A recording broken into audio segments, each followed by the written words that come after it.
បាទសួស្តីអ្នកទាំងអស់គ្នាស្វាគមន៍មកកាន់ Channel Learn English Faster ម្ដងទៀតបាទថ្ងៃនេះដែរខ្ញុំបាទមាននៅប្រយោគរបស់ក៏ដូចជា clear មួយចំនួនដែលពាក់ព័ន្ធទៅនឹងគេហៅថាភាសាស្នេហាក៏ថាបានដែរបាទបាទ clear ឬក៏ប្រយោគទាំងអស់នេះគឺសម្រាប់ beginner ដែលគាត់អត់សូវចេះណាបាទគឺងាយមែនតើបាទអញ្ចឹងចង់ដឹងថាតើខ្លឹមសារនៃរបស់ទាំងអស់នោះមានអត្ថន័យយ៉ាងដូចម្តេចខ្លះអញ្ចឹងយើងទៅមើលទាំងអស់គ្នាបាទចំពោះប្រយោគទី1ឬក៏សំណួរទី1បាទ Do you love me Do you love me Do you love me តើអ្នកស្រឡាញ់ខ្ញុំទេបាទប្រយោគបន្តទៀតគឺ I am falling in love with him I am falling in love with him I am falling in love with him បាទខ្ញុំកំពុងតែលងស្រឡាញ់គាត់ហើយខ្ញុំកំពុងតែលងស្រឡាញ់គាត់ហើយអូខេ I crush on her I crush on her I crush on her ប្រែថាខ្ញុំលួចស្រឡាញ់នាងខ្ញុំលួចស្រឡាញ់នាងបើយើងចង់លួចស្រឡាញ់គាត់យើងអាចប្រើពាក្យថា I crush on him បាទប្រែថាខ្ញុំលួចស្រឡាញ់គាត់សំដៅទៅលើមនុស្សប្រុស I broke up with him I broke up with him I broke up with him ប្រែថាខ្ញុំបានបែកគ្នាជាមួយគាត់ហើយបាទយើងអាចបដូរពាក្យ him ទៅជា her សម្រាប់មនុស្សស្រីណាបាទសម្រាប់និយាយទៅកាន់មនុស្សស្រីមានន័យថាខ្ញុំបានបែកគ្នាជាមួយនាងហើយអូខេ I am in relationship with him I am in a relationship with him I am in a relationship with him ប្រែថាខ្ញុំមានទំនាក់ទំនងជាមួយគាត់បាទខ្ញុំនៅក្នុងទំនាក់ទំនងស្នេហាជាមួយគាត់មានន័យថាយើងជាបាទយើងអាចថាយើងគឺជា partner ជាមួយគ្នាអញ្ចឹងជាដៃគូស្នេហាណាអូខេ He is so attractive He is so attractive He is so attractive គាត់គឺពិតជាគួរឲ្យតាក់ទាញបាទចង់និយាយថាគាត់មានរូបរាង appearance បាទគួរឲ្យចាប់អារម្មណ៍ឬក៏តាក់ទាញហ្នឹងណាបាទ She is my ex-girlfriend She is my ex-girlfriend She is my ex-girlfriend បាទ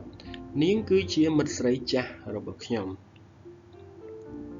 បាទ ex ហ្នឹងសំដៅទៅដល់លើអ្នកអតីតណាអូខេ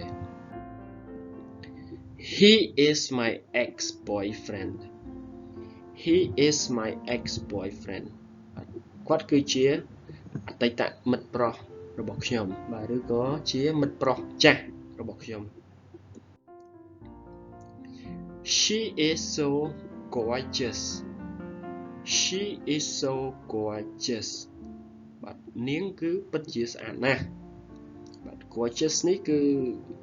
ដូចគ្នាទៅនឹងពាក្យ beautiful ដែរបាទចំពោះ clear នេះឬក៏ប្រយោគមួយនេះគឺវាមានលក្ខណៈញ៉ែបាទអញ្ចឹងយើងអានទាំងអស់គ្នាអូខេ Are you mixed because you are half fine and half mine Are you mixed because you are half fine and half mine បាទអញ្ចឹងយើងបកថាតើអ្នកកូនកាត់មែនឬក៏តើអ្នកកូនកាត់មែនហ្នឹងព្រោះពាក់កណ្ដាលស្អាតពាក់កណ្ដាលទៀតជារបស់ខ្ញុំ bạn đọc tới mạch đá ok chứ là đây cứ chia pizza bài nhẹ bạn chẳng bây giờ bỏ tới ai thà riêng còn tí có thả bán phần tái cứ bài để sao ta chỉ cả bỏ rẻ thấy phần tái bây giờ vậy chia pizza on lấy cứ hình smooth bà are you makes because you are half fine and half mine là cái vì mình chuồn cái này đã yeah ok bạn clear bài tập tiết cứ you must be tired because you've been running through my mind all day. You must be tired because you've been running through my mind all day. Bạn dương bỏ bài tha nè bà có chỉ họ đâyព្រោះអ្នករត់កាត់ខួរក្បាលរបស់ខ្ញុំរាល់ថ្ងៃបាទឬក៏យើងអាចបកថាអ្នកប្រកាសជាហត់ហើយព្រោះអ្នករត់កាត់ការគិតរបស់ខ្ញុំរាល់ថ្ងៃបាទម៉ាញយើងអាចបកថាការគិតឬក៏ខួរក្បាលវានៃប្រហែលគ្នាអូខេបាទស្ដាប់មើលទៅមិនដែរអូខេជាងចំពោះ clear នេះវិញយើងអានទាំងអស់គ្នា Are you adore because you're adorable Are you adore because you're adorable Wow ស្ដាប់មិនទៅមិនដែរ smooth ទេអូខេបាទអានេះបើយើងនិយាយជាភាសាអង់គ្លេសទៅគឺ smooth ណាអូខេតែឥឡូវយើងបកទាំងអស់គ្នាតើអ្នកគឺជាទ្វារឬពីព្រោះអ្នកគួរឲ្យស្រឡាញ់បាទយើងឆ្កងដែរបើយើងបកជាខ្មែរប៉ុន្តែ clear នេះគឺមិនមែនសម្រាប់បកជាខ្មែរទេបាទគឺដើម្បីឲ្យយល់ពីអត្ថន័យរបស់គេតែប៉ុណ្្នឹងទេណាអូខេអញ្ចឹងយើងគ្រាន់តែយល់ទៅបានហើយពីព្រោះបើយើងបកវាប្រកាសជាឆ្កងហើយមូលហេតុអីបានគេប្រើ clear ហ្នឹងបាទពីព្រោះថា adore វាស្តៀងទៅនឹងមានសំនៀងដូចគ្នាទៅនឹង adorable អញ្ចឹងវាមានអត្ថន័យគ្រប់គ្រាន់ដើម្បីrisk បាទដើម្បីញ៉ែណាអូខេ are you adore ប្រកាសម្នាក់ហ្នឹងគាត់ប្រកាសជាឆ្ងល់ហើយ what បាទដល់ពេលគាត់ថាមិនបានខ្ញុំទៅជាទ្វារវិញដោយសារអីពីព្រោះ because you are adorable បាទដោយសារអីដោយសារតែអ្នកគួរឲ្យស្រឡាញ់គឺដោយសារសំនៀងរបស់វាគឺស្តៀងគ្នាអញ្ចឹងទៅបានវាបង្កើតជាន័យមួយញ៉ៃញងមួយផ្សេងអូខេបាទមួយទៀត Are you YouTube បាទ Are you YouTube because I want you to be mine okay Are you YouTube because I want you to be mine okay ចឹង YouTube បាទគឺមានន័យថាជាកម្មវិធី YouTube បាទក៏សួរថាតើអ្នកជា YouTube មែនព្រោះខ្ញុំចង់ឲ្យអ្នកក្លាយជារបស់ខ្ញុំបាទមូលហេតុអីបានយើងបកបែបហ្នឹងឥឡូវយើងមើលអត្ថន័យដើមរបស់គេអូខេ YouTube វាមានសំនៀងបើយើងកាត់ពាក្យ YouTube ហ្នឹងវាយើងកាត់ស្មើនឹងពាក្យ U បូក to បូកនឹង B អញ្ចឹងដល់ពេលយើងអានជាសម្រាយវាទៅជា U to B អញ្ចឹង U to B យើងមើលទៅ clear ខាងលើ U to B ស្មើនឹង U to B សំឡេងដូច U to B ដែរបាទអញ្ចឹងវាបកប្រែមកគឺចង់ឲ្យអ្នកខ្លាយជារបស់ខ្ញុំបាទម៉ាញហ្នឹងជារបស់ខ្ញុំអូខេអញ្ចឹងយើងសំខាន់គឺពាក្យដើមរបស់គេយើងអត្ថន័យយើងគ្រាន់តែយល់ថាវាជាភាសាញ៉ែមួយទៅបានហើយអូខេមុខទៀតបាទ Are you a calculator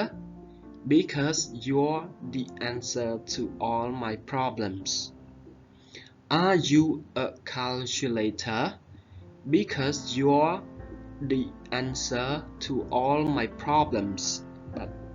ពាក្យនេះបើយើងបកទៅគឺសំនៀងវាគឺអាចប្រហាក់ប្រហែលជាមួយខ្មែរយើងគឺអត់ឆ្កងដែរ បាទតើអ្នកគឺជាម៉ាស៊ីនគិតលេខឬព្រោះអ្នកគឺជាចម្លើយគ្រប់បញ្ហាទាំងអស់របស់ខ្ញុំបាទអានេះបើយើងបកជាខ្មែរមកក៏តំណងស្ដាប់ដែរណាពីព្រោះបាទគេអត់ប្រើពាក្យបច្ចេកទេសអីទេ